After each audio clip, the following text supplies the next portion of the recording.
चैतन्य शिक्षण समूह उपक्रमशील शिक्षण संस्था पुरस्कारानं सन्मानित।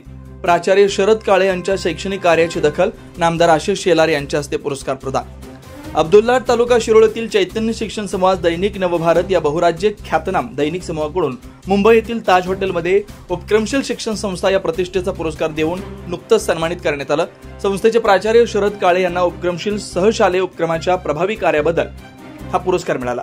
मुंबई इथं हॉटेल ताज प्रेसिडेंट इथं पार पडलेल्या एका भव्य पुरस्कार समारंभात महाराष्ट्र राज्याचे माहिती तंत्रज्ञान व सांस्कृतिक मंत्री नामदार आशिष शेलार, उत्तर प्रदेशचे उच्च शिक्षण मंत्री नामदार आशीष सिंग पटेल, मेघाश्रय सामाजिक संस्थेच्या प्रमुख समाजसेविका सीमा सिंग, नवभारत वृत्त समूहाचे प्रमुख वैभव माहेश्वरी यांच्या हस्ते प्राचार्य शरद काळे आणि संस्थापक सेन्सॉर बोर्ड सदस्य दशरथ काळे यांनी हा पुरस्कार स्वीकारला। चैतन्य शिक्षण समूहाने राज्यातील कानाकोपऱ्यातून येणाऱ्या विद्यार्थ्यांच्या सर्वांगीण विकासासाठी शैक्षणिक उपक्रम, कार्यशाळा, विज्ञान प्रकल्प, कला क्रीडा स्पर्धा यांचं आयोजन करून विद्यार्थी घडवण्याचं मोलाचं कार्य केलं। यांच्या या कार्याची दखल घेऊन त्यांना हा पुरस्कार प्रदान करण्यात आला। या कार्यक्रमाला ज्येष्ठ पत्रकार सुरेश कांबळे, सामाजिक कार्यकर्ते प्रभाकर बंडगर, विधायक फाउंडेशनचे अध्यक्ष ओमप्रकाश पाटील, उद्योजक संतोष कदम, मारुती कोंतीकर उपस्थित होते। पुरस्कार स्वीकारल्यानंतर प्राचार्य शरद काळे यांनी संस्थेच्या यशाचे श्रेय शिक्षक वृंद, पालक, विद्यार्थ्यांबरोबरच संस्थेचे संस्थापक दशरथ काळे यांच्या मार्गदर्शनाला दिलं।